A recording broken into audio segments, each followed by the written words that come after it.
Neste vídeo, você verá fotos históricas que parecem comuns, mas escondem histórias inacreditáveis. Prepare-se para se surpreender com o que há por trás de cada imagem. Número 1. O assassino que pediu um autógrafo Chapman pediu o autógrafo com toda a educação e depois voltou naquela mesma noite armado. Lennon não fazia ideia de que aquele fã tinha intenções mortais. É uma imagem tranquila que esconde algo absolutamente arrepiante por trás. Número 2. A erupção que pegou todos de surpresa, Richard Lasher, estava apenas andando de bicicleta em 1980 quando o Monte Santa Helena explodiu bem na frente dele. Ele viu a erupção com os próprios olhos, sem nenhum aviso, sem nenhuma chance. Aquela explosão se tornaria um dos maiores desastres naturais da história dos Estados Unidos, transformando a paisagem e deixando o país inteiro em choque. Número 3. A menina que caiu do céu e sobreviveu, Juliane Kupka, com apenas 17 anos, caiu de uma altura de pouco mais de 3 quilômetros. Ela foi arremessada de um avião que foi atingido por um raio, sem paraquedas. A foto é de 1971, tirada em plena floresta amazônica peruana. Ela estava machucada, completamente sozinha, cercada por mata fechada. Mas sobreviveu. É até hoje uma das histórias de sobrevivência mais impressionantes já registradas. Número 4. Hiroshima, um ano depois Hiroshima, um ano após o bombardeio. A cidade ainda estava em escombros, prédios queimados, estruturas expostas como esqueletos. Esta imagem de agosto de 1946 mostra que a destruição provocada pela bomba atômica não desapareceu com o tempo. Mesmo 12 meses depois, o impacto era visivelmente brutal. Um momento congelado no tempo que mostra o legado sombrio da Segunda Guerra Mundial. Número 5. Os últimos momentos da tripulação do HMS Hood. Esta é a tripulação do navio HMS Hood, pouco antes de sua batalha final. A foto foi tirada em 24 de maio de 1941, momentos antes do combate no Estreito da Dinamarca.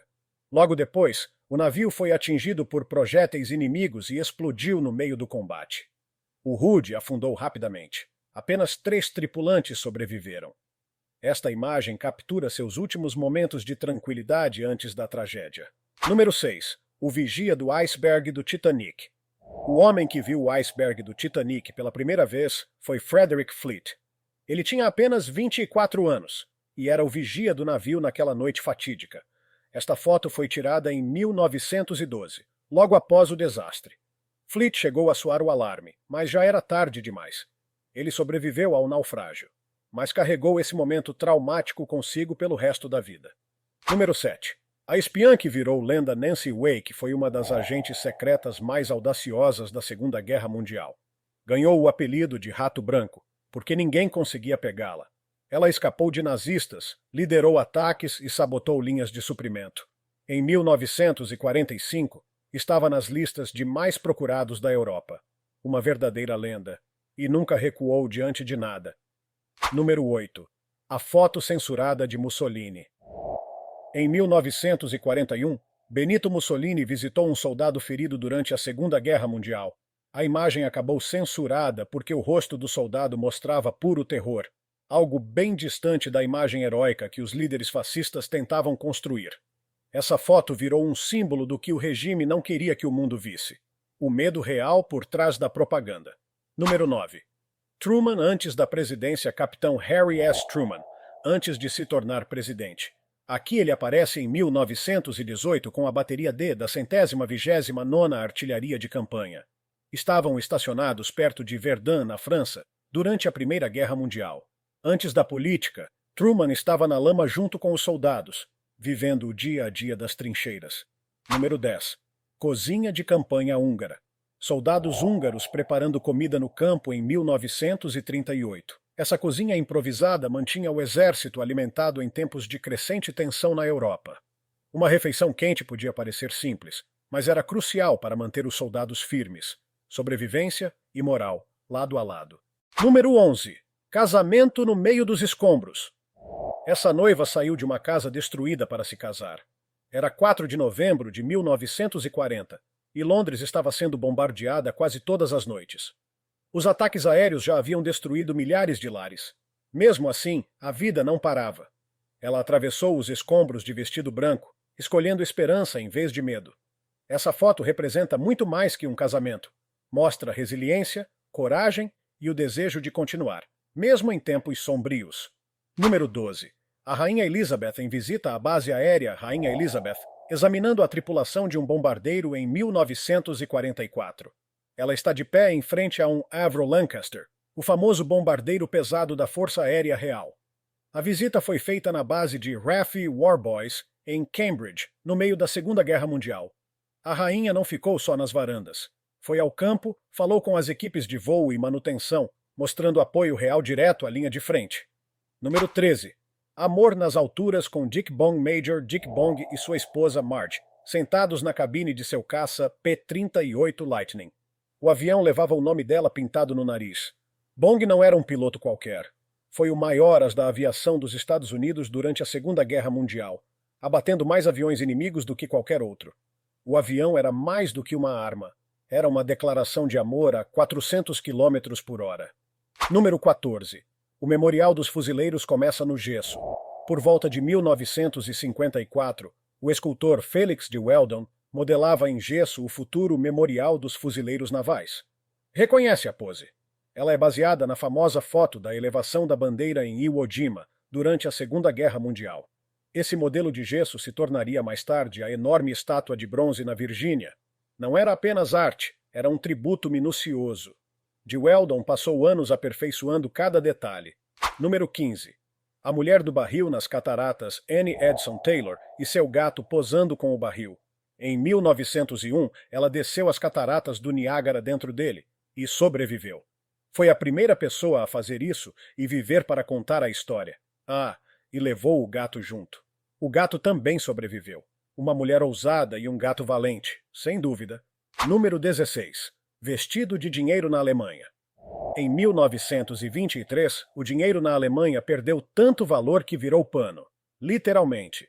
Essa mulher aparece com um vestido feito só de cédulas. Não era moda, era protesto. A hiperinflação era tão absurda que o papel moeda era mais barato que tecido. Queimar dinheiro para aquecer a casa virou rotina. Um pão podia custar milhões. Essa roupa diz tudo. Quando o dinheiro perde o valor, a criatividade assume. Número 17. Controle de qualidade dos Beatles. Um momento especial nos bastidores da EMI. Funcionários escutam atentamente o álbum Rubber Soul dos Beatles antes da produção em massa.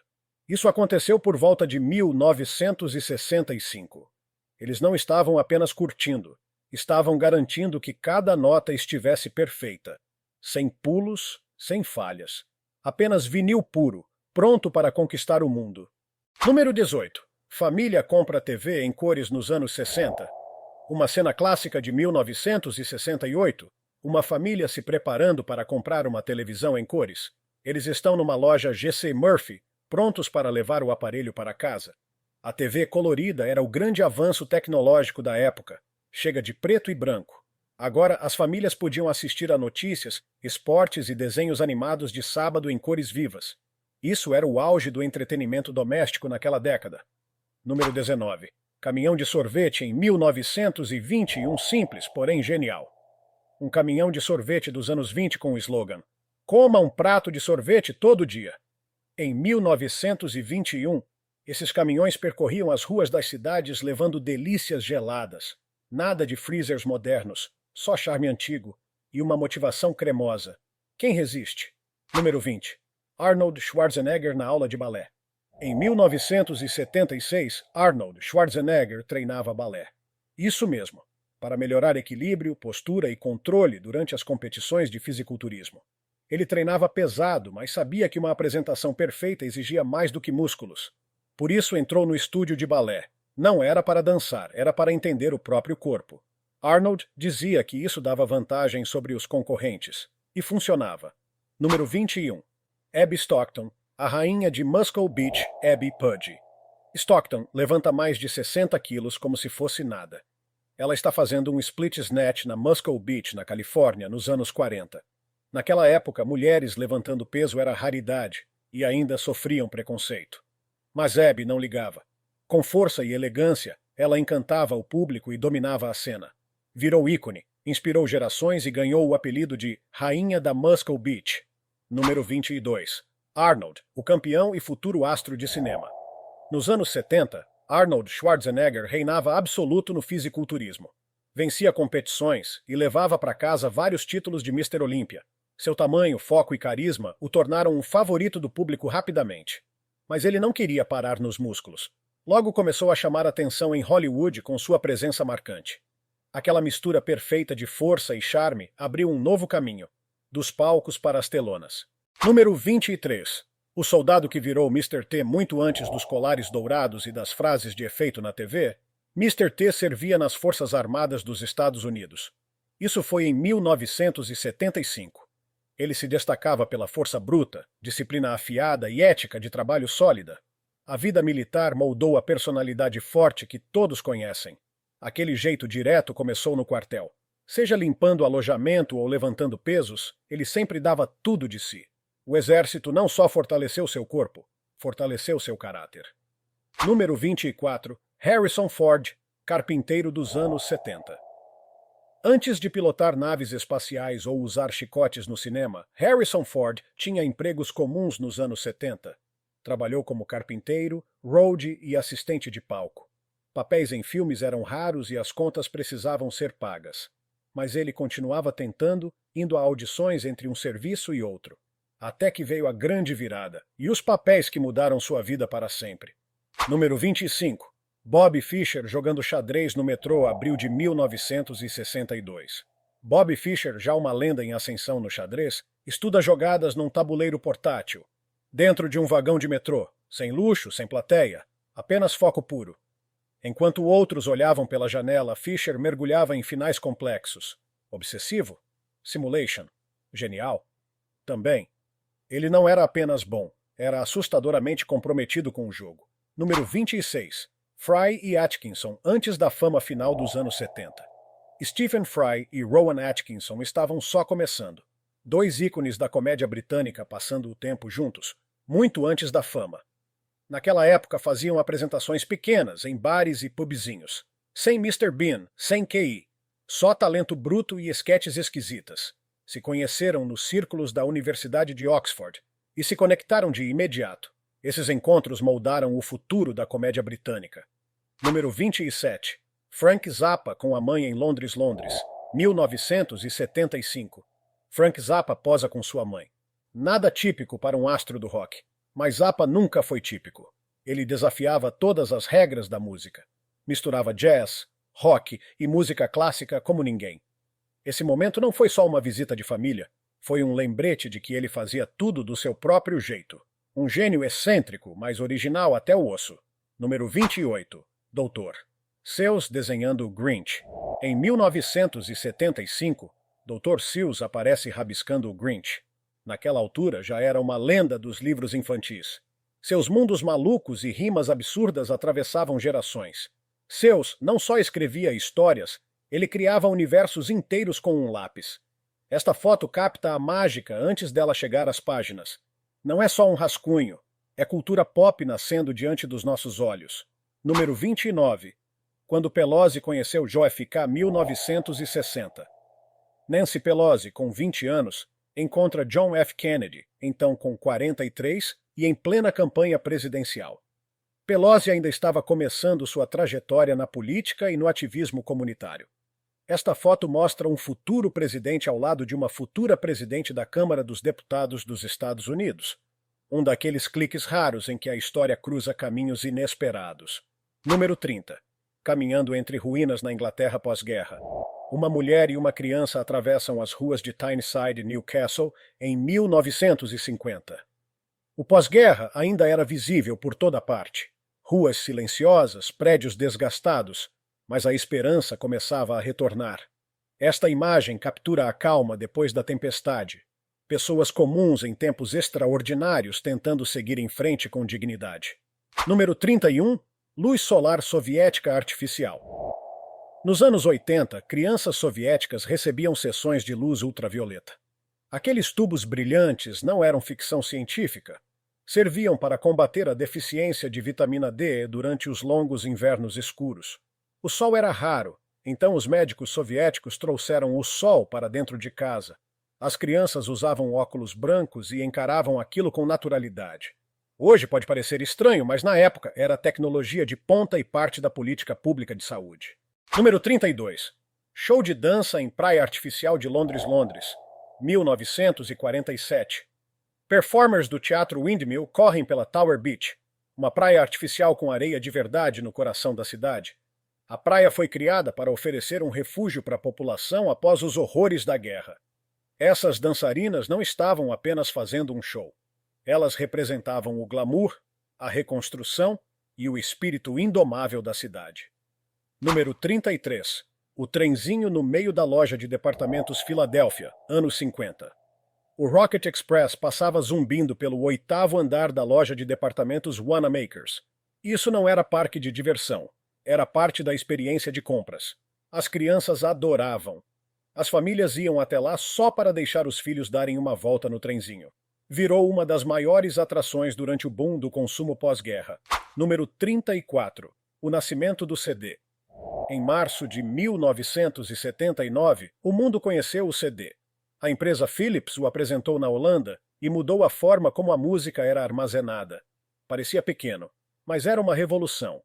Som limpo, digital, sem precisar rebobinar fitas ou desviar de riscos no vinil.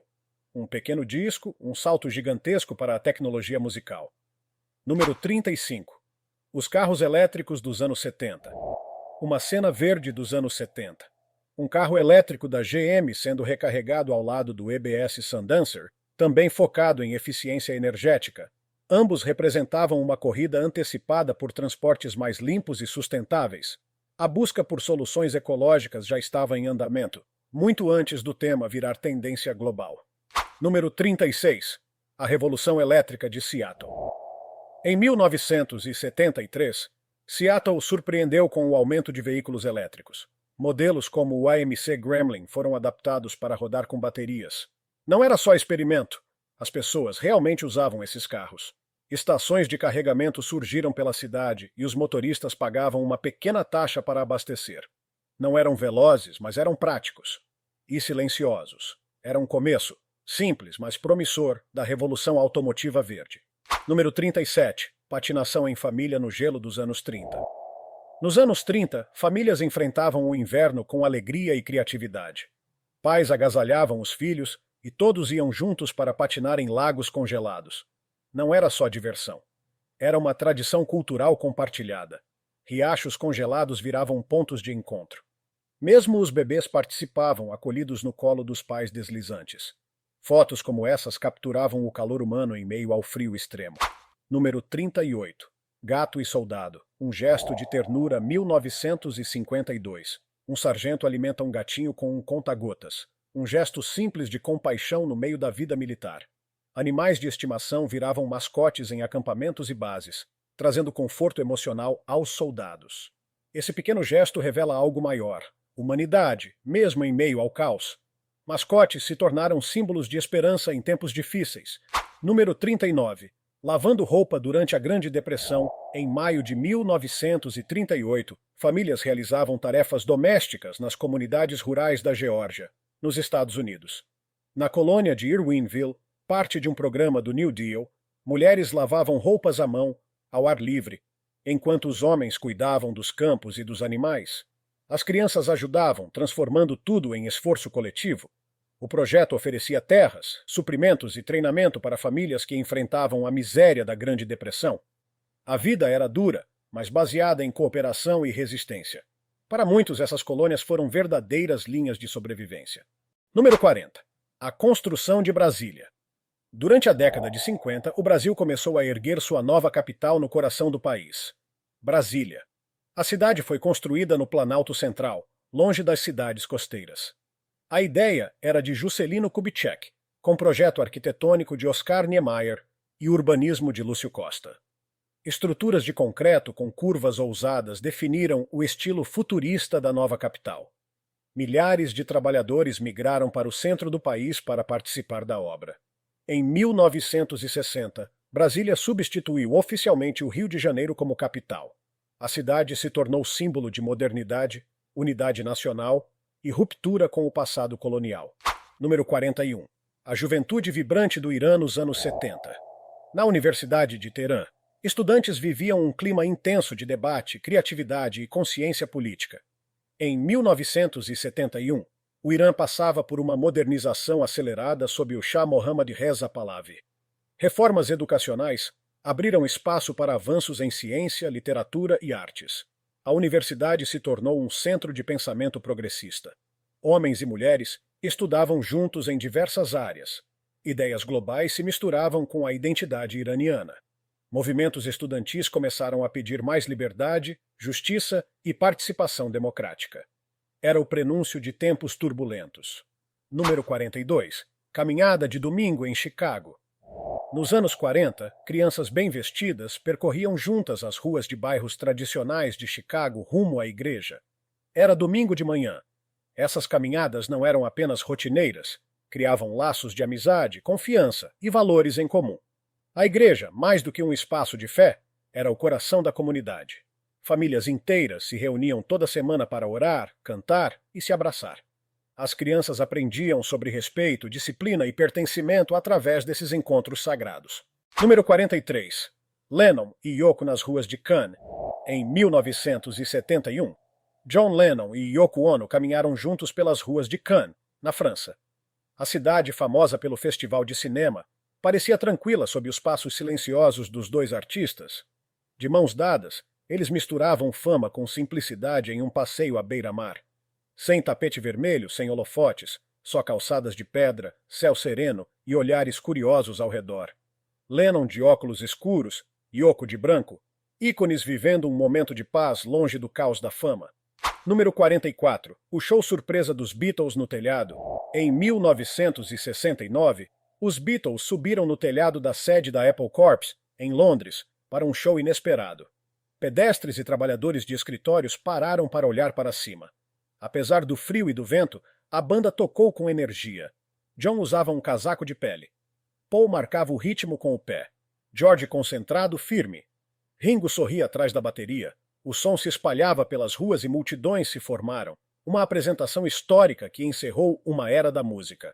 E dos próprios Beatles. Número 45. A criação de O Jovem Frankenstein. Em 1973, começaram as filmagens de O Jovem Frankenstein, dirigido por Mel Brooks. O elenco reunia talentos da comédia como Gene Wilder e Madeleine Kahn. A química entre eles transformava cada cena em ouro. Marty Feldman e seus olhos esbugalhados viraram ícones imediatos. Terry Garr trouxe charme e humor em um papel inesquecível. A fotografia em preto e branco homenageava os clássicos do terror com uma dose de paródia brilhante. Mesmo nos bastidores, o set era só risadas entre uma câmera e outra. Número 46. Carruagem com zebra no coração de Londres. Em 1913, um cavalheiro posa orgulhoso dentro de uma carruagem puxada por uma zebra nas ruas de Londres. Na época, usar animais exóticos como meio de transporte era sinal de riqueza, excentricidade e prestígio social. Zebras fascinavam os britânicos e simbolizavam o alcance dos impérios coloniais. Embora nada prático, o uso do animal chamava a atenção. Ver uma zebra circulando pela cidade gerava espanto e curiosidade. Era uma exibição viva da obsessão europeia por fauna estrangeira.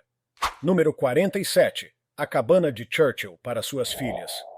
Em 1928, Winston Churchill construiu uma pequena cabana para suas filhas nos jardins da propriedade de Chartwell, em Kent. Ele mesmo assentou os tijolos, já que a alvenaria era um de seus hobbies. Era uma forma de relaxar longe da política. Além disso, Churchill tinha interesse por pintura e jardinagem, que o ajudavam a lidar com o estresse e manter a mente clara. A cabana virou símbolo da face mais íntima e sensível de um dos grandes líderes do século. Número 48. O primeiro Tour de France, Maurice Garin, venceu a primeira etapa da primeira edição do Tour de France em 1903. Ele manteve a liderança até o fim e se tornou o primeiro campeão da história da prova. A corrida foi criada para alavancar as vendas do jornal esportivo L'Auto, e funcionou. A competição ganhou atenção nacional rapidamente. Garin enfrentou estradas ruins, longas distâncias e condições duras. Os ciclistas pedalavam dia e noite, quase sem apoio. Sua vitória o transformou em herói nacional e inspiração para gerações futuras. Número 49. Um Bush segura o outro Bush. Em abril de 1947, George W. Bush aparece segurando o filho pequeno, George W. Bush, em uma foto tirada em New Haven, Connecticut. Na época, o pai estudava na Universidade de Yale, depois de servir como piloto naval na Segunda Guerra Mundial. A família morava na cidade durante seus anos universitários. Anos depois, aquele bebê seguiria os passos do pai na política. Uma imagem simples, mas poderosa, um futuro presidente nos braços de outro. Número 50. Turistas diante da Esfinge. Em 1910, turistas britânicos posam diante da grande Esfinge de Gizé, no Egito. Mesmo naquela época, o monumento já era um destino obrigatório para viajantes do mundo todo. O turismo no Egito crescia com o avanço das ferrovias e das rotas de navios a vapor. A figura mística da Esfinge, com corpo de leão e cabeça humana, fascinava todos os visitantes. Um símbolo duradouro do esplendor da antiguidade egípcia. Número 51. Férias de verão a bordo de um Fiat 500. Na Itália de 1967, famílias cruzavam o país em pequenos Fiat 500 durante as férias de verão. Esse carro compacto simbolizava mobilidade acessível no pós-guerra. Com o crescimento da economia italiana, era comum ver famílias espremidas, malas no teto e crianças animadas no banco de trás. As viagens ligavam cidades, praias e vilarejos. Fácil de estacionar, econômico e charmoso, o Fiat 500 se tornou parte da paisagem. Seu design arredondado e cores vibrantes davam um toque alegre às estradas. Era a liberdade sobre 4 rodas. Número 52. Multada por usar maiô indecente. Em 1946, uma mulher foi multada em Rockaway Beach, Nova York, por usar um traje de banho considerado inadequado. O motivo? Exposição indecente, segundo os padrões da época. Após a Segunda Guerra Mundial, a sociedade ainda mantinha códigos rígidos sobre moralidade. Oficiais mediam os maiôs e aplicavam penalidades a quem desrespeitasse. As mulheres, especialmente, eram vigiadas de perto. Essa foto mostra como normas sociais conservadoras controlavam até a roupa de banho e como elas começavam a ser desafiadas. Número 53. Montagem de câmeras Rolleiflex na Alemanha. Em 1949, trabalhadores alemães montavam câmeras Rolleiflex em fábricas especializadas. Conhecidas por sua qualidade impecável e lentes precisas, essas câmeras conquistaram fotógrafos profissionais e amadores. Seu design de lente dupla oferecia visão clara e imagens nítidas. Cada unidade exigia trabalho meticuloso e muita atenção aos detalhes mecânicos. A Rolleiflex virou referência para estúdios e fotojornalismo de campo, uma verdadeira joia da engenharia fotográfica da época. Número 54. Derretendo neve com motor a jato. Em 1970, trabalhadores ferroviários da Tchecoslováquia enfrentaram uma tempestade de neve intensa. Para liberar os trilhos congelados, usaram um motor de avião MiG-15 desativado. A força do jato produzia calor suficiente para derreter rapidamente o gelo acumulado. Era uma solução improvável, mas eficaz diante do frio extremo. A técnica mostrava a engenhosidade das equipes ferroviárias do leste europeu, que garantiam o funcionamento dos transportes em condições duríssimas. Número 55. O transporte das asas do Spruce Goose. Em 11 de junho de 1946, as asas do gigantesco avião Spruce Goose começaram a ser transportadas pelas ruas da Califórnia, do hangar da Hughes Aircraft em Culver City até Long Beach. O avião era o maior já construído em madeira. Na verdade, feito majoritariamente de bétula, mas o apelido de Ganso de Abeto pegou. Projetado por Howard Hughes para uso militar, o transporte das asas foi um evento logístico complexo, acompanhado por multidões. Era engenharia em escala monumental. Número 56. O navio Kennedy na Copa América. Em 1962, o USS Joseph P. Kennedy Jr. participou da Copa América como navio de apoio, em Newport, Rhode Island. Nomeado em homenagem ao irmão de John F. Kennedy, morto na Segunda Guerra Mundial, o navio dava suporte logístico às regatas. A presença militar deu prestígio ao evento, que reunia barcos de elite competindo em alto mar. Esporte, diplomacia e memória se encontravam em alto estilo, reforçando a conexão da família Kennedy com o mar. Número 57. Cruzando a Antártida sobre trilhos. Em 1957, A expedição transantártica da Commonwealth atravessou o continente mais gelado do planeta. Foi a primeira travessia terrestre completa da Antártida. A equipe enfrentou ventos cortantes, temperaturas abaixo de zero e terrenos traiçoeiros. Usaram veículos com esteiras carregando combustível, instrumentos científicos e suprimentos. Aviões davam apoio logístico, levando materiais a campos avançados. A missão exigiu resistência física e inovação tecnológica. Era um esforço internacional, com membros de várias nações do Commonwealth unidos por um objetivo comum. Número 58. Um novo mapa para uma nova Europa. Em 1918, as pessoas olhavam atentas para um novo mapa do continente europeu. O fim da Primeira Guerra Mundial mudou tudo. Impérios inteiros ruíram, austro-húngaro, otomano, alemão. Novos países como a Tchecoslováquia e a Iugoslávia surgiram. A Alemanha perdeu território com os tratados de paz. O leste europeu virou um caldeirão de tensões, com diferentes etnias buscando autonomia ou união. A Europa pós-guerra se tornava um mosaico frágil de fronteiras recém-desenhadas. Número 59. Banca de conveniência no metrô em 1985. Em 1985, passageiros de metrô se deparavam com novas bancas oferecendo itens essenciais. Eram estações de conveniência com jornais, revistas, lanches e utilidades para o dia a dia. Pensadas para a velocidade, foram colocadas em áreas de grande circulação. Os viajantes podiam comprar algo rapidamente entre uma conexão e outra. Era praticidade urbana adaptada à correria da vida moderna.